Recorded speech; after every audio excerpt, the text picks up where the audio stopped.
After all the expenses, like after paying the realtor, paying the lawyer, breaking the mortgage, before tax, that one made me about $55,000, and then I get my down payment money back as well. In a few months, made about $125,000, which is almost 3 times my salary.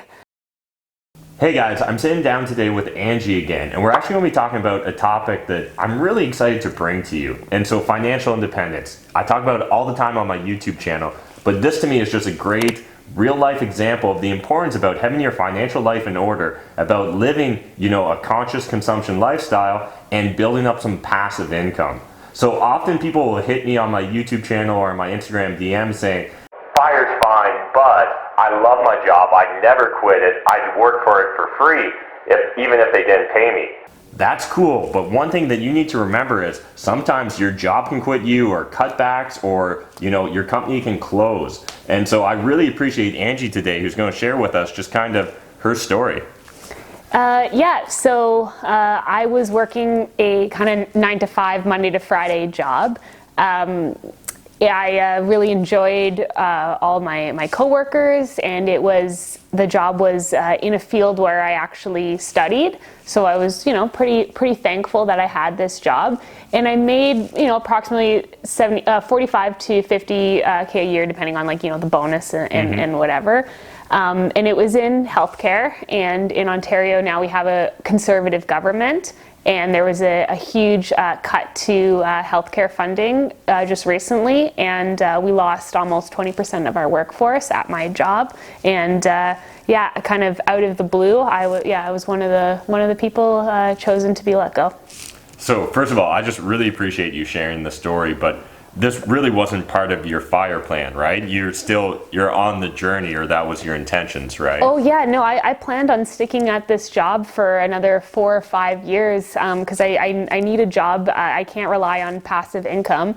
I need a job to bring in monthly income and to continue qualifying for mortgages. I am nowhere near my FIRE goal yet. So before we dive into kind of what's happened to you in the last year, would you mind sharing with the audience, how impactful this would have been had you not got into kind of real estate investing and not got into the idea of financial independence or house hacking?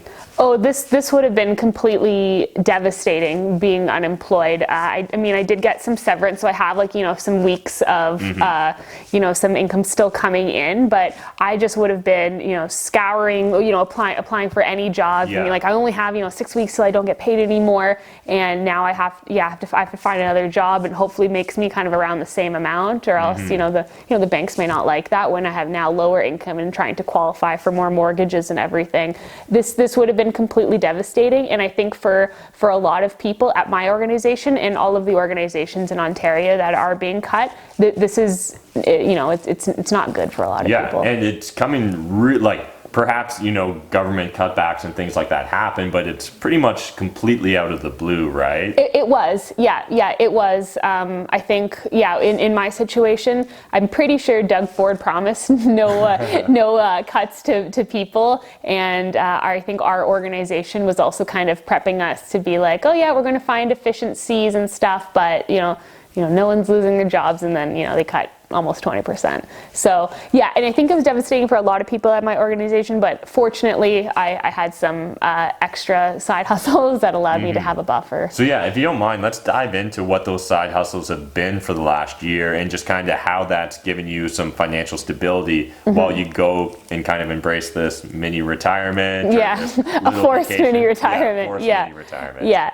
It's it was half forced, and we could talk about that later. But I have income coming in from rental properties. So I live for free in one of my rental properties. So I rent out one half of it, and that pays for the mortgage, the property taxes, the home insurance, and the utilities. And so I live for free in the other side. So therefore, your biggest, life expense, your living expense, is gone.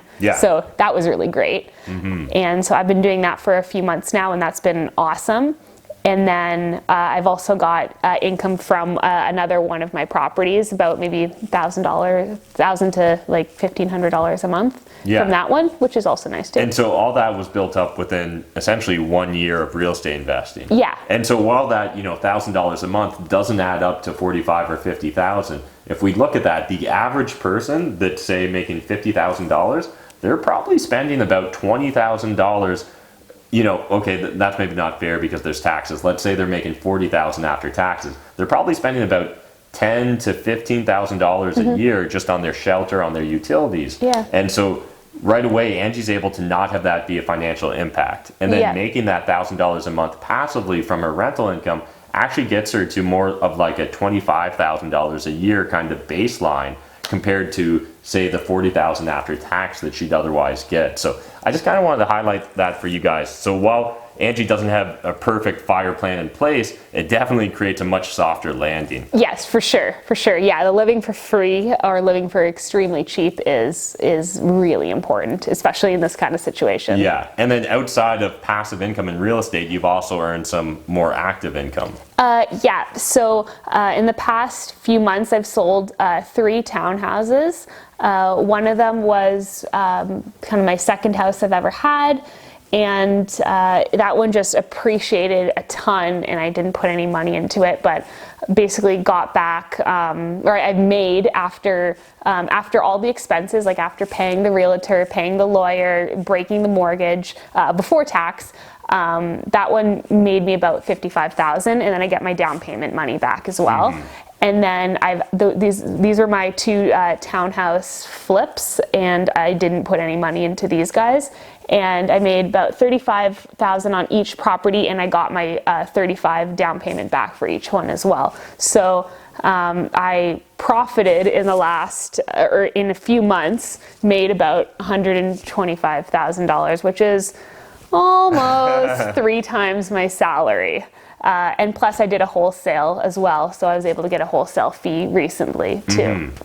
And so this to me just like emphasizes perfectly the power of having a side hustle, of focusing on real estate investing or whatever you want your side hustle to be. Although I think both of us are pretty bullish on real estate in general. Yeah. And one of the reasons I really like real estate is I often just view it as one of the more simpler businesses to get into. It's a business that has, less upside in theory, because odds are you're not going to be able to 10x your real estate portfolio, but it also has a lot less downsides because there's often an easy exit, which is just sell it on the MLS or, tweak the property to get it to a better, higher use so you can rent it for more money. Mm-hmm. So let's talk about seeing how this didn't dramatically impact you because you'd built up the passive income, because you've earned some active income as a real estate investor. Yeah. What are you doing now with this forced mini retirement? Well, I was actually already planning on taking a mini retirement. I was planning on taking a 3-month leave from the job, and I was figuring out how I was going to ask for that. I was reading the HR policies thinking like, how can I ask for this? I was like, I definitely don't want to claim I have a health issue that's not right or whatever. So I was just going to ask for just an unpaid leave for 3 months. But, the job loss came around at a pretty good time. The plan was to do a 3-month van trip, which I think we talked about in a previous video, months ago. And when I say I want to do something, I'm going to do it. So Kellen and I are leaving actually in a week from now. I think probably when this video gets posted, we'll be in the middle of the trip. We'll be in the United States somewhere, maybe in the desert or something. We're going to be traveling around in a van for a few months. That's awesome. And so you're planning to just kind of do the whole continental US? Yeah, pretty much. Yeah, we're going to start from London. We're going to head out east all the way to Maine, go south to about South Carolina, west all the way kind of through Arizona, Utah, New Mexico, et cetera, to California, up the entire west coast to Washington State, and then back home. That's amazing. Yeah. I love it. I just love being able to share other people's financial independence journeys, particularly when they're still in progress, because I know a lot of people they're stuck in that analysis paralysis, or they're still struggling with consumerism or, just consumer debt in general. So I really appreciate that you're willing to sit down and just kind of share your full story with us, Angie. Thanks. also want to mention that, like, my why I'm doing this is I don't, my landlording is not my passion. I don't want to be a landlord as my life goal, but this is a means to something that I want to do, which is travel. And I also didn't want to wait 5 years, 10 years until I reach financial independence and truly just have passive income coming in, because my plans could change. Who knows what's going to happen in 5 or 10 years? And this opportunity to go on a traveling trip, and traveling's my why. The opportunity is now.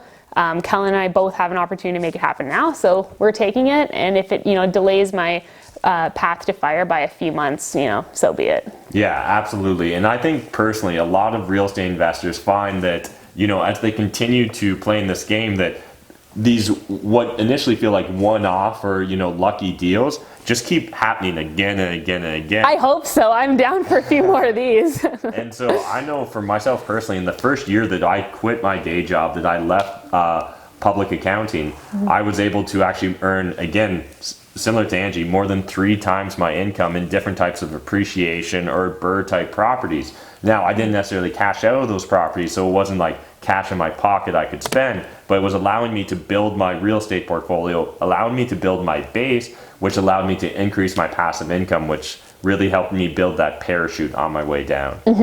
So thanks again, Angie. If people want to reach out to you or maybe follow along on the van trip, what's the best way? Instagram. Yeah, I'll still be posting a lot of about real estate, but for the most part, for the next few months, it's all going to be about the van trip. Awesome. I'll throw a link in the video description down below so you guys can check it out. Otherwise, thanks again, Angie, and thank you guys for watching.